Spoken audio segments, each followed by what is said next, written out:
everyone! Kamusta kayong lahat? Welcome back to my channel, Vivian Casey. This is Living in South Africa as Pilipina. And today's episode is all about finding our kababayan here in South Africa, building support networks, and staying connected. The background video is here in Pretoria, South Africa.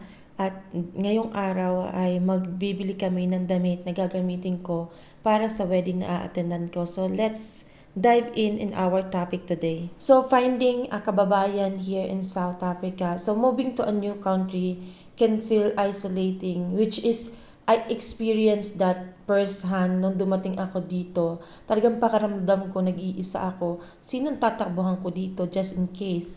Pero that time, I did my research about Philippine Embassy.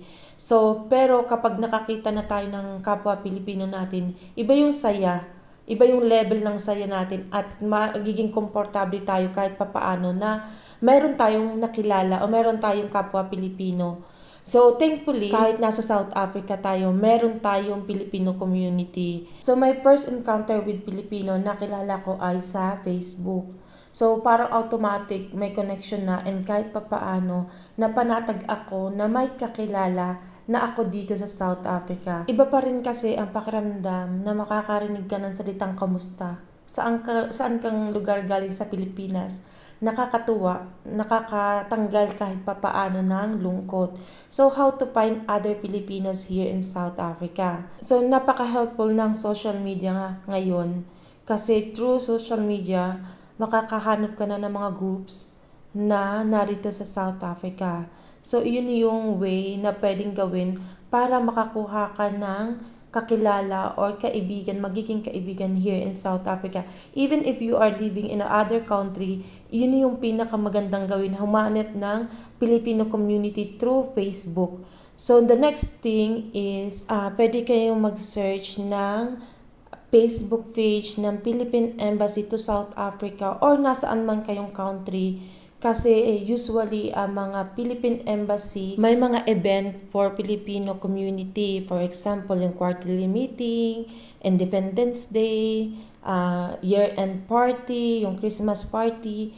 So doon pa lang, pag umattend kayo, makakahanap na agad kayo na mga kapwa Pilipino natin. And syempre, pag umattend kayo sa mga event ng embassy, is maganda rin kasi yung mga laws and mga kaganapan dito sa South Africa is malalaman niyo yung mga rules, mga dapat gawin, and syempre yung mga pag-renew ng mga papers ninyo, which is sa embassy din ginagawa. So napaka-importante na magko-connect talaga kayo sa ating embassy if narito kayo sa South Africa or kahit saan man kayong bansa na naninirahan na. So what is the importance of having a support network o meron kayong connection o kakilala mga Pilipino?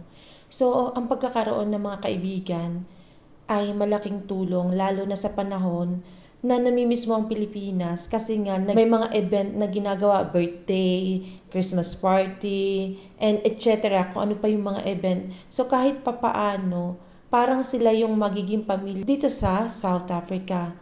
Kahit nasa malayo kang lugar, mayroon kang mga kakilala na magiging kaibigan mo in the long run. So, how do Filipinos celebrate holidays and Christmas? So, marami tayong mga sineselebrate. Pero yung Christmas ay nasiselebrate ng Filipino community through embassy. So, it's really important na nakapalo kayo talaga sa page nila kasi doon sila nagbibigay ng mga announcement. Kahit nga yung sa pagboto, ay doon din ina-announce. So talagang napaka-importante rin ng may connection kayo with Philippine Embassy and even sa mga Filipino community group or pages. So why it is important to join to the Filipino community or even following the page of Philippine Embassy to South Africa?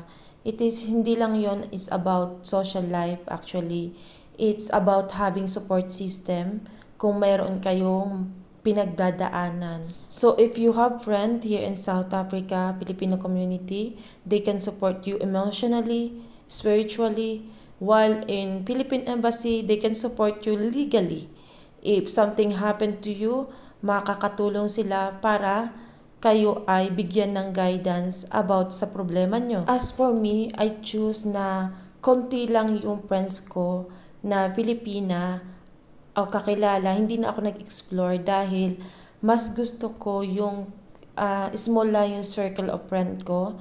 Which is, ganun din naman kasi ako sa Pilipinas. Living abroad is napakahirap talaga. Based on my experience, doon talaga nakakaranas ng homesickness and lungkot.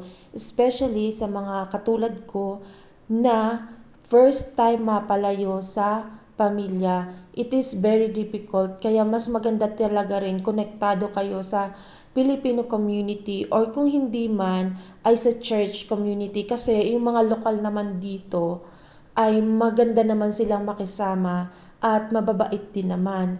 So, yun talaga ang magiging way out ninyo pag nalulungkot kayo. Kailangan talaga kahit papaano ay may connection kayo sa Filipino community and our embassy and church community. Next time ay pag-usapan naman natin ang employment and opportunities para sa mga Pilipino or Pilipina na maninirahan dito sa South Africa. Kaya please abangan nyo ang next episode. So maraming salamat sa inyong panonood dito sa akin channel, Vivian Casey, and living in South Africa as Pilipina. Remember, wherever we are in the world, our Filipino spirit will always bring us together.